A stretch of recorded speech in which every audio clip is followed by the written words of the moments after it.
The late afternoon sun bathed the quiet suburban street in golden light. Birds chirped, dogs barked in distant backyards, and the sound of a lawnmower hummed from a few houses down.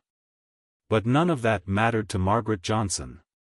She stood in her pristine front yard, one manicured hand clutching her phone, the other gesturing wildly toward the house across the street. "Yes, officer, I need you to come immediately." Her voice was high-pitched, dripping with fake urgency. "There's a suspicious man outside my house. He won't leave. He's just standing there, staring." But Margaret's words weren't true.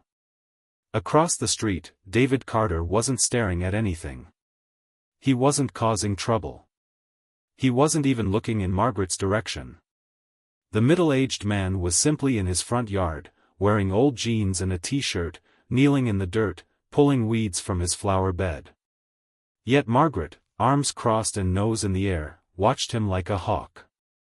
Her voice lowered as she muttered into the phone, "I don't know what he's planning, but he doesn't belong here."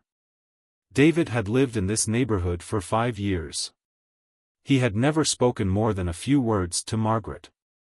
And yet, this wasn't the first time she had made him feel like he didn't belong. From his place in the garden, David heard her voice carrying across the street. He sighed, wiping sweat from his brow. He had a bad feeling about this. Minutes later, the distant wail of a police siren sent a chill down his spine. A black and white patrol car slowed to a stop in front of Margaret's house. The driver's side door opened, and out stepped Officer Grant, a tall, grizzled veteran of the force. His sharp eyes swept over the scene, Margaret standing expectantly on her porch, David kneeling in his yard. He didn't rush to judgment. Instead, he took a deep breath before approaching. Margaret hurried to meet him. "Oh, thank goodness you're here. That man has been acting suspicious all afternoon. I'm afraid for my safety." Officer Grant glanced at David, who remained still, his hands resting on his knees. Margaret pressed on. "I don't know what he's up to, but I don't want him near my house. You need to do something."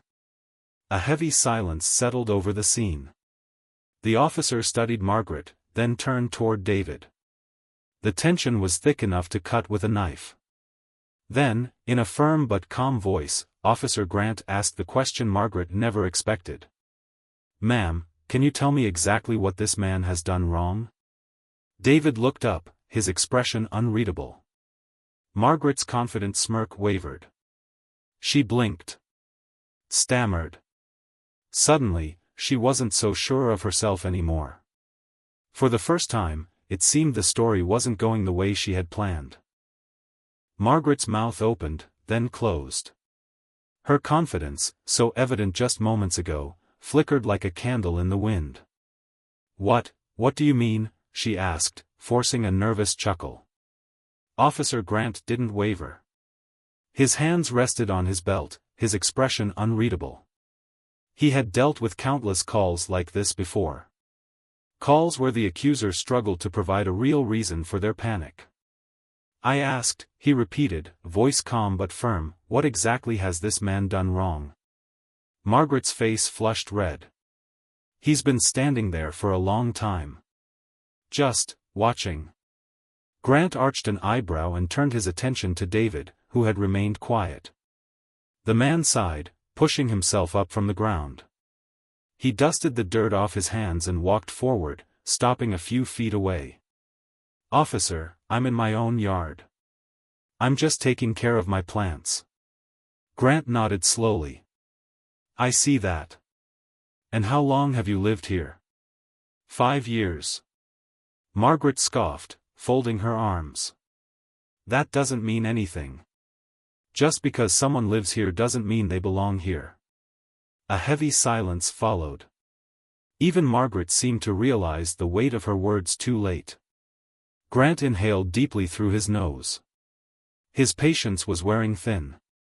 "Ma'am, do you realize that calling 911 under false pretenses is a serious offense?" he asked. Margaret stiffened. "False pretenses? Are you accusing me of lying?"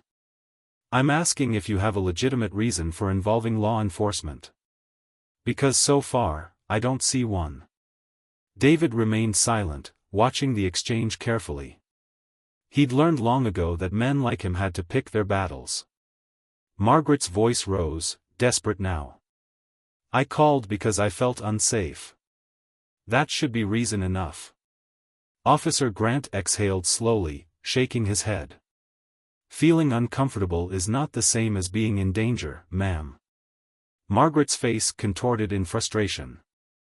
Are you seriously taking his side? She hissed, jabbing a finger toward David. I'm not taking sides. I'm upholding the law. And right now, I don't see any laws being broken, except maybe by you. Margaret's confidence cracked. Her lips parted in shock. Me? David finally spoke, his voice quiet but steady. Officer, this isn't the first time she's done this. Margaret whipped toward him. That's a lie. Grant's gaze shifted. Is that true? David nodded. Yes. She's done this before. Not always with the police, but she's made it clear she doesn't want me here. Leaving notes on my car, glaring at me when I walk outside. And now this. The tension in the air thickened. Grant had seen this scenario play out before. He knew the type of person Margaret was. Still, he needed more. Do you have proof? He asked. David didn't answer immediately. Instead, he reached into his pocket and pulled out his phone. He tapped the screen a few times before holding it up for the officer to see. Margaret took a step back. What are you doing? She demanded. David met her eyes, his expression unreadable. Showing him the truth. The screen lit up with a video, and as Officer Grant watched, his jaw tightened. Margaret's face paled. She knew exactly what was on that video. And she knew, for the first time, she might not be the one in control anymore. Officer Grant took the phone from David and pressed play. The video was clear, too clear for Margaret's comfort. On the screen, recorded just days earlier, Margaret's voice rang out, sharp and full of disdain. I don't know why you people keep moving in here, but I'm sick of it. The footage showed Margaret standing at the edge of David's driveway, arms crossed, face twisted in a sneer. You think just because you bought a house, you belong? This isn't your kind of neighborhood. The video kept playing. It showed Margaret tossing a crumpled piece of paper onto David's lawn before storming off. David tapped the screen, pausing the video. Then, he pulled another one up, this time showing Margaret standing in her yard, staring at David as he loaded groceries into his house. She muttered something under her breath, but the audio wasn't clear. Still, her body language spoke volumes. Officer Grant exhaled through his nose.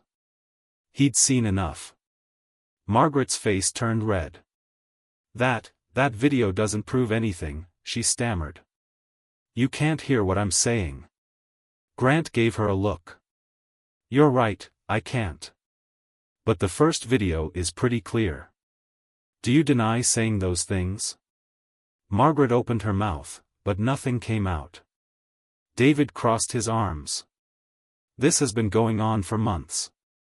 I ignored it at first, but today, I knew she'd gone too far. Margaret turned toward the officer, her tone changing. I was just uncomfortable. Can't I feel uncomfortable in my own neighborhood? Feeling uncomfortable doesn't give you the right to make a false police report, Grant said, voice steady. Margaret scoffed. Oh, so now I'm the criminal? Because I tried to protect myself? Grant stared at her. Protect yourself from what? A man pulling weeds in his own yard? Margaret's lips pressed into a thin line. David shifted his weight, his voice softer now. Officer, I don't want trouble. I never did. But I'm tired of this. I work hard, I mind my business, and I shouldn't have to prove I belong in my own home. Grant nodded, his expression unreadable. Then, he reached for his radio. Dispatch, I need a supervisor at my location. Margaret's eyes widened. What? Why are you calling for backup? Grant didn't answer right away. He turned to David. Do you have those notes she left? David nodded. Inside my house. I kept them. Grant nodded. Good. I want to see them. Margaret took a step forward, her voice high-pitched. Wait. You don't need to do all that. This is getting blown out of proportion. Grant's gaze was sharp. Is it? Margaret opened her mouth, but the sound of another police siren in the distance made her snap it shut. The reality was sinking in. For the first time, she was the one under scrutiny. David turned and headed toward his front door to retrieve the notes. Officer Grant followed. Margaret, left standing in the middle of her yard, could do nothing but watch as the situation spiraled out of her control. Her little plan had backfired spectacularly. And she knew, this was only the beginning. Margaret stood frozen in her yard, her heart pounding as another patrol car pulled up to the curb. A second officer stepped out, a younger woman with sharp eyes and a firm stance. Lieutenant Ross, she introduced herself, her gaze flicking between Officer Grant and Margaret. What's the situation? Grant gestured toward David's house. Ongoing neighbor dispute. Potential false report. Possible harassment. Margaret's mouth dropped open. Harassment? I'm the one being harassed. I called you because I felt unsafe. Lieutenant Ross didn't react to her outburst. Instead, she turned toward David, who was returning with a small folder in hand. These are the notes she's left on my property, David said, passing them to Officer Grant. Margaret stepped forward, her voice shrill. You can't just go digging up things from the past. This has nothing to do with today. Actually, Grant countered, flipping through the papers, this has everything to do with today. The first note was hastily scribbled on a torn piece of paper. Go back where you came from. The second. You don't belong here. The third was a typed note, printed out and placed in an envelope. You should move before things get worse. Grant's jaw tightened. He handed the notes to Lieutenant Ross, who read them silently before looking at Margaret. Do you deny writing these? Ross asked. Margaret crossed her arms. There's no proof I wrote them. He could have made them up. David's lips pressed into a thin line. He shook his head and sighed. I was hoping I wouldn't have to do this. He turned, walked back into his house, and returned with something small in his hand, a USB flash drive. This, he said, holding it up, is from my security camera. Margaret paled. Security camera, she echoed. David nodded. I installed cameras months ago. I didn't want trouble, but I wanted proof in case something ever happened. Lieutenant Ross extended her hand. We'll need to take a look. David handed over the drive. Margaret clenched her fists. This is ridiculous. You're taking his word over mine. We're reviewing the facts, Ross corrected. If you have nothing to hide, this shouldn't be an issue. Margaret's face was turning blotchy with anger. Meanwhile, Officer Grant walked back to the patrol car, plugged the drive into the car's onboard system, and pulled up the footage. The small screen flickered to life. The first clip showed Margaret creeping onto David's property late at night, stuffing an envelope under his door. The second clip showed her standing at the edge of his yard, arms crossed, glaring at him as he worked in his garden. The third clip was the most damning. It was from just a week ago. Margaret, standing in broad daylight, watching as David unloaded groceries from his car. Then, she took out her phone and snapped a picture. They should have never let you by here, her voice came through the speakers, clear as day. This neighborhood was better before. Silence followed. A heavy, thick silence. Margaret's mouth opened, closed, then opened again. That's taken out of context," she gasped. "You're twisting things." Officer Grant hit pause. He turned toward Margaret, his face unreadable. "Do you know what the penalty is for filing a false police report, ma'am?" he asked. Margaret's breath hitched. "This is insane," she muttered. "I was just being cautious." Lieutenant Ross crossed her arms. "Cautious of what? A man gardening in his own yard?" Margaret's lips trembled, but she said nothing. "Ma'am," Grant said, voice firm, "I'm going to have to ask you to come with us." Margaret recoiled. "What? No. You can't be serious. You filed a knowingly false report, wasted police resources, and you've been caught on video harassing your neighbor. That's enough for us to take this further." David exhaled slowly, watching as the scene unfolded. Margaret wasn't just in trouble, she was finally facing consequences. And for the first time, she had no way out. Margaret took a shaky step back, eyes darting between Officer Grant and Lieutenant Ross as if searching for a way to escape. "You're arresting me?" she shrieked. "This is insane. I was just looking out for my neighborhood." Lieutenant Ross sighed. "Ma'am, you knowingly called in a false report, which is a criminal offense. We have video evidence of prior harassment. That's more than enough to detain you for questioning." Margaret's breathing grew erratic. "But I was scared. That man has been making me uncomfortable for months." Officer Grant's patience was wearing thin. "Uncomfortable how?" he asked flatly. Margaret hesitated. I just don't trust him. He's always out there, lurking, doing whatever it is he does." David, who had been silent, let out a bitter chuckle. "Lurking? I was planting tomatoes." Lieutenant Ross glanced back at the security footage paused on the patrol car's screen. The evidence was overwhelming. "We have enough to charge you with filing a false police report," Ross said. "But we'll let the DA decide if the harassment escalates to a hate crime." Margaret's face twisted in horror. "A hate crime? Are you serious? You're blowing this way out of proportion." Officer Grant didn't budge. "Ma'am, turn around and place your hands behind your back." Margaret's chest rose and fell rapidly. She shook her head violently. No, and no. I am not going to jail over this," she shrieked. She turned on David with a glare so full of venom it could have curdled milk. "This is your fault," she spat. "You played the victim, and now I'm the one being punished." David didn't react. He just watched her with the tired look of a man who had seen this too many times before. Margaret turned back to the officers, switching tactics. Her face crumpled, and suddenly, she was on the verge of tears. "Please," she whimpered. I just made a mistake. I panicked. Can't you just let me go with a warning?"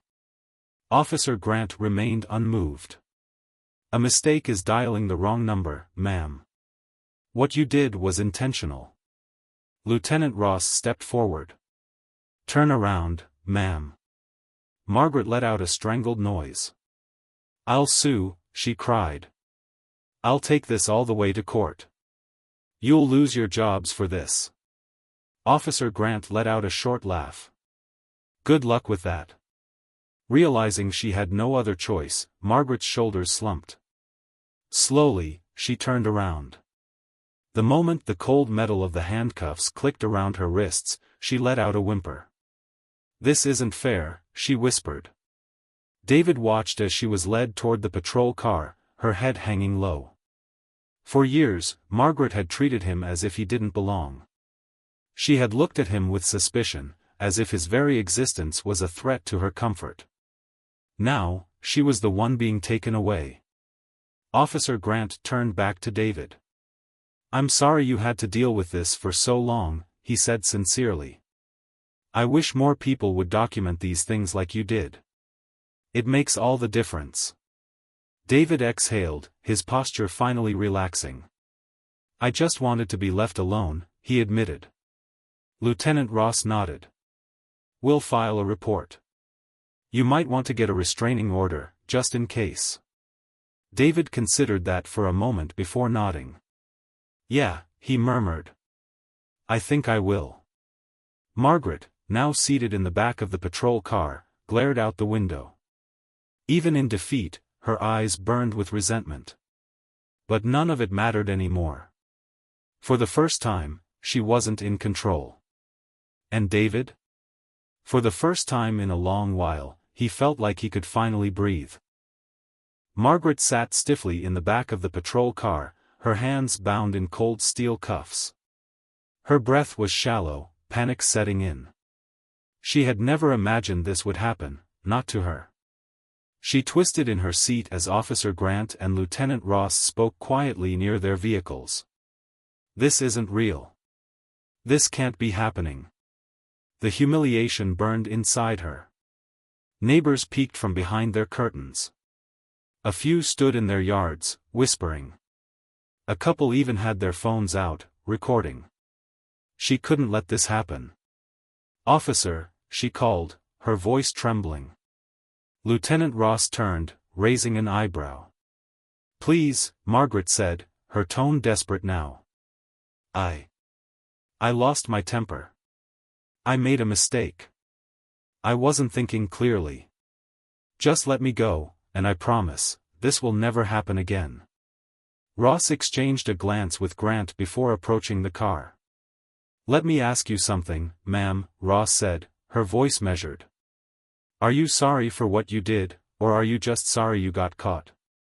Margaret opened her mouth, but no words came. Ross shook her head. "That's what I thought." Margaret's eyes stung with tears. She shifted to a new tactic, pity. "Please. I have a family. My husband, my kids. They can't see me like this. It'll ruin everything." Officer Grant crossed his arms. "So it's okay to ruin a man's peace of mind, but the moment you face consequences, it's unfair?" Margaret's lower lip trembled. "I didn't mean to hurt anyone. I was scared." "Of what?" Grant asked, voice firm. "I don't know," she blurted. The silence after her admission was deafening. Even she seemed surprised by her own words. "You don't know," Ross repeated, shaking her head. "That's the problem, isn't it?" Margaret's breathing grew ragged. "Please, just a fine. Just a warning. I won't do anything like this again. I swear." David, who had been standing nearby, finally spoke. "You say that now," he said evenly. "But if I didn't have proof, would you have admitted anything? Would you be sorry?" Margaret turned to him sharply, resentment flickering in her eyes. "You don't understand what it's like to feel like you're losing control of the world around you," she snapped. David stared at her, then let out a slow, humorless chuckle. "You think you're the one losing control?" he said, shaking his head. "Welcome to my world, Margaret." She fell silent, her face unreadable. Lieutenant Ross exhaled.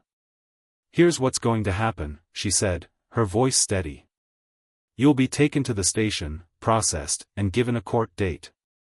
You're looking at a fine, maybe even community service. And if David decides to pursue further charges, well, that's up to him." Margaret's head snapped up, eyes widening. "No, no, please, David, you don't have to do that. Please, just drop it." David met her gaze, his expression unreadable. For so long, Margaret had been in control, had dictated how things would go. Now, the power was in his hands. The irony was almost poetic. He studied her for a long moment. Then, he said, "I'll think about it." Margaret's face crumpled. David turned and walked back toward his house, leaving her behind. The doors of the patrol car slammed shut. And just like that, for the first time in her life, Margaret had no say in what happened next. Margaret sat in the patrol car, her hands trembling in her lap. The realization hit her like a truck, she was actually being taken to the station. Her gaze darted out the window, hoping for someone, anyone, to step in and stop this madness. That's when she saw Ellen Turner. An elderly woman in her 70s, Ellen stood on the sidewalk with her arms folded over her chest. She had lived in the neighborhood for decades, long before Margaret ever moved in. Her expression was unreadable, but her piercing eyes were locked onto Margaret. Margaret's heart leaped. Ellen has always been on my side. Maybe she could talk some sense into these officers. With renewed hope, Margaret knocked against the window. Ellen. Ellen, please. Tell them this is ridiculous. Ellen didn't move. She kept her arms folded, watching the scene unfold with quiet intensity.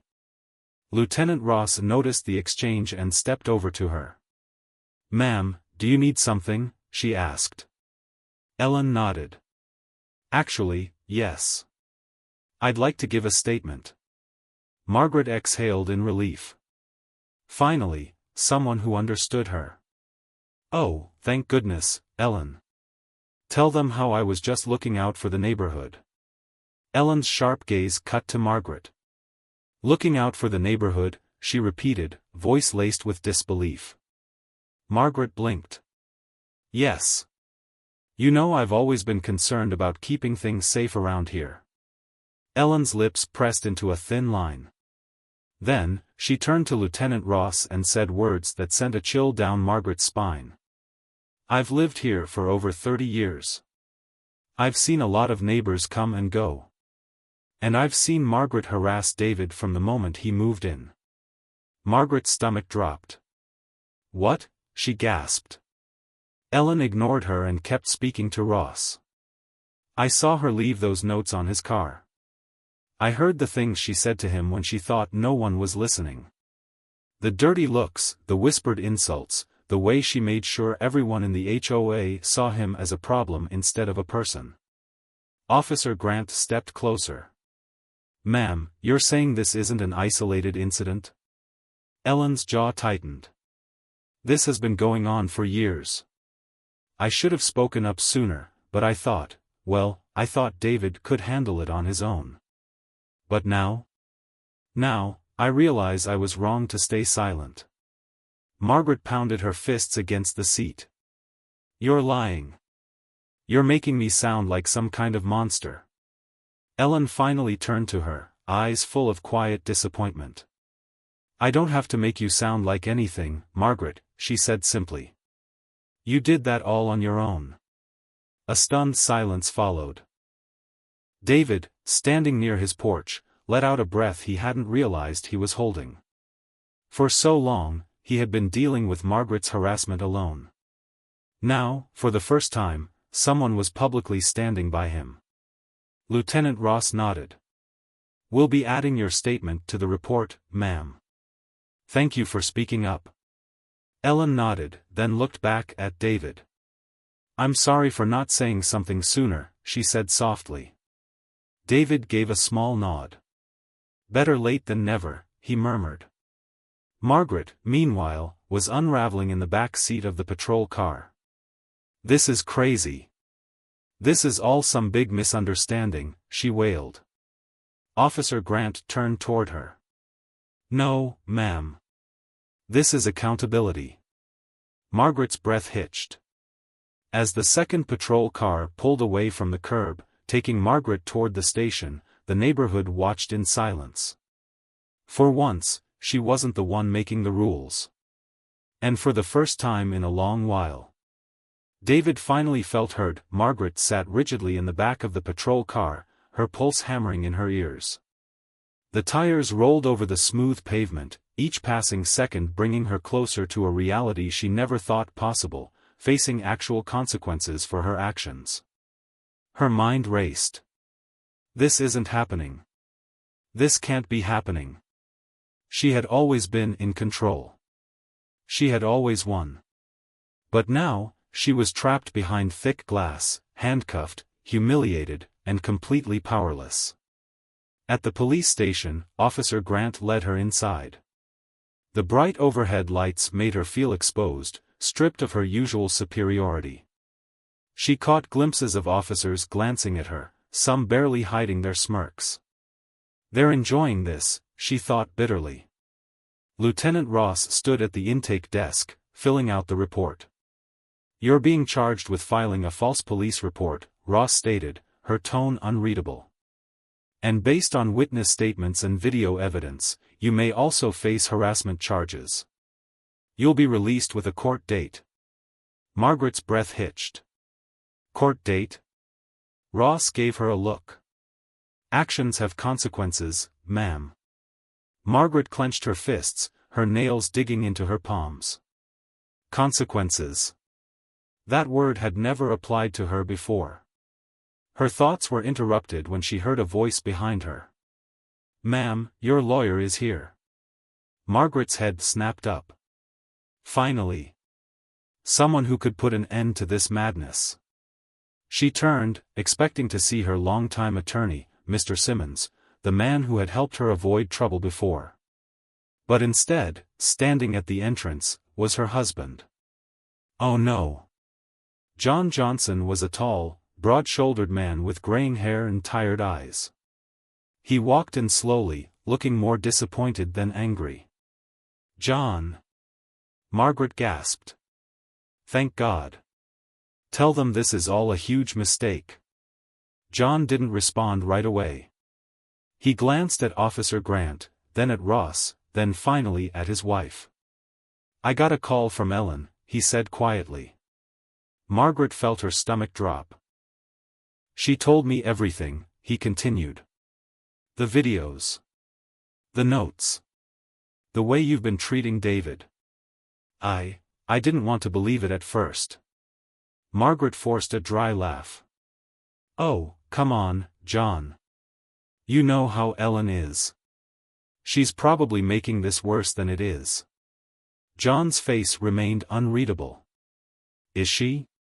Margaret faltered. "I was just protecting our neighborhood." John shook his head. "Protecting it from what, Margaret? A man planting tomatoes?" Margaret's face turned red. "You weren't there. You don't know how it felt." "No," John said, "but I know how it looks. And it looks like you've been harassing an innocent man just because he doesn't fit your idea of what this neighborhood should be." Margaret's throat tightened. "This could have been avoided," John said, running a hand down his face. "But you just had to push it, didn't you?" Margaret's breath was shaky. She searched for something, anything, to get herself out of this. "John, please. You have to fix this. Call someone. Get me out of here." John studied her for a long moment. Then, in a calm but firm voice, he said the words that shook her to her core. "No." Margaret's lips parted. "No?" John exhaled. "I've spent years standing by you, Margaret. Making excuses for your behavior. Ignoring the way you talk about people who don't look like you. But this? This is too far." Margaret felt the room closing in around her. "So you're just going to let them do this to me?" she whispered. John shook his head. "No. You did this to yourself." Silence stretched between them. Then, John turned to the officers. "Let me know what the bail is," he said. "But as for fixing this? Margaret's on her own." And with that, he turned and walked out. Margaret sat there, stunned, as the reality of her situation finally settled in. For the first time in her life, she had no one to clean up her mess. No escape. No quick fix. Just accountability. And it terrified her. Margaret sat alone in the cold, gray processing room of the police station. The walls seemed to close in around her, and for the first time in her life, she felt small. Powerless. She had spent years controlling the narrative, bending the rules to fit her comfort. But now, she was at the mercy of a system she never thought would turn on her. The officer at the desk finally called her name. Margaret Johnson. She swallowed hard and stood, her legs unsteady beneath her. A few minutes later, she was released, pending her court date. No fanfare. No special treatment. Just a firm warning from Officer Grant as he handed her paperwork. This isn't going away, ma'am. I'd suggest you start thinking about what got you here in the first place. Margaret said nothing. She simply walked out of the station, her purse clutched tightly to her chest. Outside, John was waiting by his car, arms crossed. He didn't rush to greet her. He didn't even open the car door for her like he usually did. He just stood there, watching. Margaret felt a lump rise in her throat. She had never seen him look at her like that before. Disappointment. Resignation. Maybe even regret. She climbed into the passenger seat, the silence between them deafening. As John pulled out of the parking lot, Margaret finally spoke, her voice quieter than before. "Are you really that mad at me?" John exhaled through his nose, gripping the wheel. "I'm not mad, Margaret. I'm tired." She flinched. I didn't think it would go this far," she admitted. John let out a dry laugh. "That's the problem, isn't it? You never think about how far things can go when you're the one pulling the strings." Margaret crossed her arms. "I was protecting our neighborhood."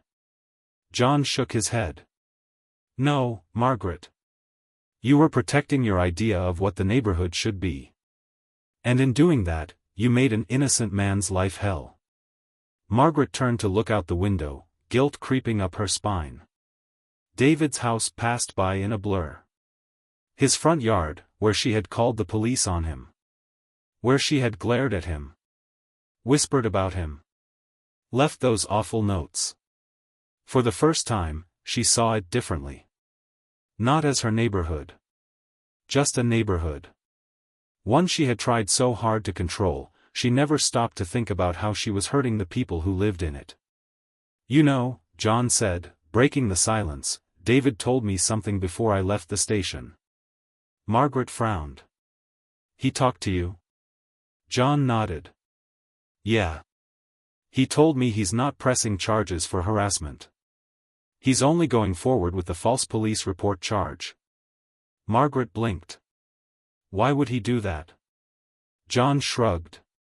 "Maybe because, unlike you, he doesn't want to ruin someone's life over a grudge." That hit deeper than Margaret expected. She sat quietly the rest of the ride home, the weight of everything settling in. As John pulled into the driveway, he sighed. "You've got a long road ahead of you, Margaret. And I don't know if I can walk it with you this time." Margaret's chest tightened. "You don't mean that," she whispered. John looked at her, his expression weary. "I don't know what I mean anymore." Then, without another word, he got out of the car and walked inside. Margaret remained in the passenger seat, gripping the edge of her coat. For years, she had been right. For years, she had dictated the rules. But now? She was just another person who had to face the truth. And for the first time in her life, she had no choice but to change.